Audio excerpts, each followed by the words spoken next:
Alright everyone, we got another Magic game, and this one's also post-narrated. I think I'm going to have like 3 in a row like that, just FYI. Anyway, opening hand.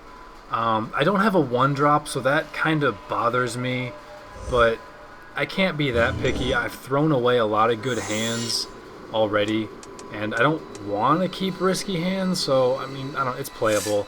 I've got Arms Dealer and I've got Krenko, and those just work so well together, so it's got potential even without the 1-drop. So plus I'm going second, so having a 1-drop isn't as beneficial. It just means I'm already going to be a little bit slower anyway, so we'll have to just see what I get from there. And it looks like she's playing the Exalted deck, which it's another match or another deck where I feel like it has the advantage against Goblins a little bit, but not as much as the other decks. So maybe that's just the cases where it gets lucky, because now the last couple of days I've just been owning it, so maybe I'm just crazy, but whatever. So what's that? I can't. Looks like the 0-4 wall. Yeah, I can't tell. It's so freaking fuzzy on my screen now. So the main thing about the Exalted deck is obviously she's only going to be attacking with one guy at a time. So if I can have somebody like Krenko out there to constantly make a million dudes, she's never going to get through me unless she's got one of those flying guys. So I know that if I get any Goblin Grenades, I need to save it for an Angel, or Arms Dealer is going to be amazing in that regard. And so really now I'm thinking about stuff like that, and I'm thinking about what do I want to play this turn,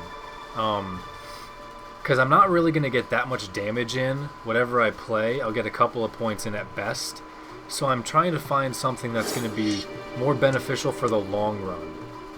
Even though Goblins wants to win as fast as possible, when I'm talking like I'm saving, or I'm only losing on 1 or 2 points of damage when she's still at 20, I'm not too concerned on that. So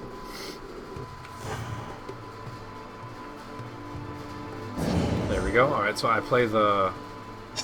Which one is he? War Chief? Yeah, because he makes crap cost less. So if I draw a land, I'll be able to play Krenko and his command, which makes 2 1/1 tokens, the second card. Whereas if I just played Chieftain and I draw a land, I can only do one thing anyway. So I also took that risk, because if I draw a land, then it's definitely the better play, but I didn't. So that Silent Arbiter, however, is going to be a real hassle. I wish I could zoom in on him now, but I can't. What he says is that only 1 creature can attack each turn, and only 1 creature can block each turn, which is amazing in the Exalted deck, because they only want 1 guy to attack anyway. So it just makes it really hard for people to, gang up and block with multiple things, and it allows them to stay much more defensive. Plus, he's like a 1/5 himself, so chances are he can take whatever the one attacker is that they're going to have. So it creates a little bit of a problem for Goblins, because they like to create a nice big horde and swing in with a million things. Even if a couple of them are going to die, you just continue doing that suicidally and you'll get there. So he's definitely a big problem, and so I know I need to take care of him as quick as possible, but that's why I have Arms Dealer. So I need to find some way to trick him into having his Arbiter take a point of damage somehow. Either I can get a Gem Palm Incinerator to blow it up, or I can get a Goblin Grenade to blow it up, or I need to somehow have it block and deal 1 point, and then I can use Arms Dealer to, finish it off. So I do have the 1 shock, so that's really good. So that's gonna I only need to deal 3 points of damage that way if I wanted to use Arms Dealer plus shock, but I don't really want to waste all that stuff just yet. Because I kind of want to keep those for, if he starts popping down some Angels and things, I might need more power. And I don't really feel like I'm under threat right now of losing, so I play the Goblin Chieftain just to get my guys a little bit stronger, and so I can play 2 spells at once. Otherwise, I suppose I could have played Krenko, and then just gotten a horde of Goblins. Well, there we go, see, now I can zoom in. But a horde of Goblins right now doesn't help me, so I did actually make a little bit of a mistake. I should have just played the Goblin Chieftain and then attacked with something, so that if he blocked, I could have used Arms Dealer to sacrifice a creature instead of casting those 2 little 1/1 guys. So that was actually a mistake. Excuse me. I potentially could have killed his Arbiter on that turn, and I messed that one up. And now he casts this weird thing that makes all of its dudes stronger, and I gotta start blocking things just so that I don't get too far behind the 8-ball here. And because I have Krenko in my hand, I know that I'm gonna get at least, what is that, 6? Yeah, I'm gonna get at least 6 or 7 tokens. Drawing a double shock is sick.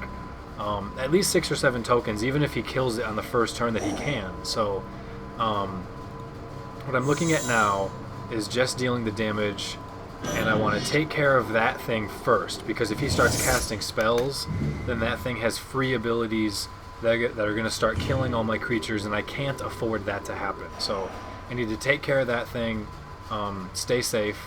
And here I realize what I should have done last turn was attack with this thing, see how he wants to block. If he does block, then I can just shock it, and that'll be 5 points. But he's a little too suspicious of that, so he just takes the damage, which, you know what? That's fine. I need to get damage in there anyway, so things are working alright for the moment. I'm still worried about some Angel dropping on the board, but at least I do have Double Shock and Arms Dealer, so I feel pretty secure. She, however, decides to cast an Unmake, which is going to kill one of my creatures, and I won't be able to get it back. So I wait to see what she targets, and I pause it. She targets my Arms Dealer, so I may as well use his ability and kill something beforehand, right? This is just a really good example of how the stack works. The Unmake is on the stack, so then I activate Arms Dealer, his ability goes off because it was the last thing put on the stack, and then Unmake fizzles because the target is gone. So that's totally fine. Obviously I would have wanted to keep Arms Dealer around a little bit longer, but you can't have everything you want. So, and I get a Goblin Arsonist, and now I'm thinking, oh, are you serious? Because Arsonist deals a point of damage when he dies, I could have just used the Arms Dealer with the Arsonist, and that would have been 4+1 to equal 5 on his Arbiter, and that would have killed it. And then I could have just swung for a lot of damage and probably won the freaking game. But it didn't want to work out that way for me, just by 1 turn short. So I know I'm going to get there eventually, so I'm not too worried, or at least I feel like I'm going to get there eventually. Yeah, I'm highlighting the Arsonist right there, realizing that, alright, I can make some progress happen with this Arsonist and the Double Shock as well. So if this person wants to attack, well, I'll have to take it the first turn, but Arsonist can deal the 1 damage, and each of the 2 shocks deal 2 points apiece for a total of 5. So I've got a few options, and I know that because of Krenko I can just make a million freaking dudes, and I don't have to be worried unless he gets a flyer. That's really all there is to it. So it's just a matter of time of who's going to get what we need first, and I'm getting a bloody nose. No wonder I'm sniffling the whole time. Alright, so, you know, she's continuing to attack, and I make the mental mistake of trying to multi-block to kill it. I think there actually is a glitch right now with the game where if you have multiple blockers up there, they're the little yellow combat. See, that line is blue. During combat, it'll be yellow because you only have a limited time during combat. And if you have multiple blockers up there and it says, "Oh, you can't proceed," but you let the time run out, I think I've read in the PC version at least that there's a glitch where it'll automatically just accept all your blockers when time runs out because the game just forcefully proceeds and you haven't withdrawn your blockers. But I didn't want to cheat, I didn't want to glitch, that's no fun. So I do get a Goblin Balloon Brigade, so I'm not getting exactly what I want, but I'm still making progress. Because of my Chieftain, he gets haste and +1, so I can give it flying and get in through the air. So that's really sweet. It puts her on a clock, which I know I've mentioned the clock before. It's just the arbitrary number of turns where mathematically you'll die in that amount of time. So, of course, she gets her own flyer right after I cast my flyer, but looking at the scenario now, she's attacking with something, so I'm going to be able to block with the Arsonist. It'll die, which is totally fine. I'll have it deal the 1 damage to the Arbiter, and I'll double shock it. Before the Arsonist dies, though, I'm going to put Krenko on the stack. She kills him, but that's fine because his ability's already there, so I'm still going to get all my Goblin tokens, so that was a total misplay by her. It doesn't work that way. So I get all my tokens, I block there, I wait for the combat, it bites the dust, I deal the damage to the Arbiter, and then I'm going to just unleash both shocks at it. And that's going to deal the 5 points of damage that I need. So finally, that thing is dead, which is what I've been waiting for this whole freaking time.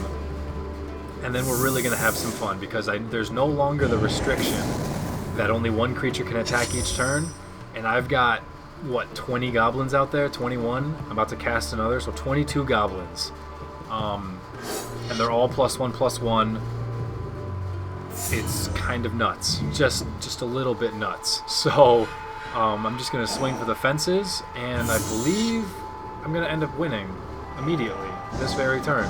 Because she can only block, what? She can only block 4 creatures. So it's going to be 18 things going through. So, you know, I'm really just swinging with a bunch of stuff for kicks, because it's fun. And then Pile Driver gets +2/+0 for each attacking creature. So he's a 44/3, which is what I'm highlighting right there.